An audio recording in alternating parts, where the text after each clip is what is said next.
Here it is. The traditional Argentinian beef potato pie. Kind of like a shepherd's pie. Check it out, baby. Look at this.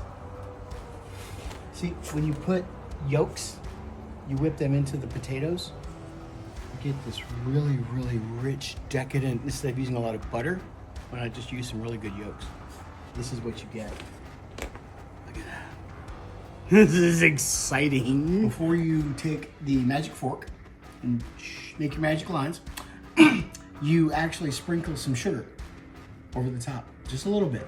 And that sugar really caramelizes the potatoes, and you get this really rich, crust over the top. Ooh, yes, that's what. Here we go.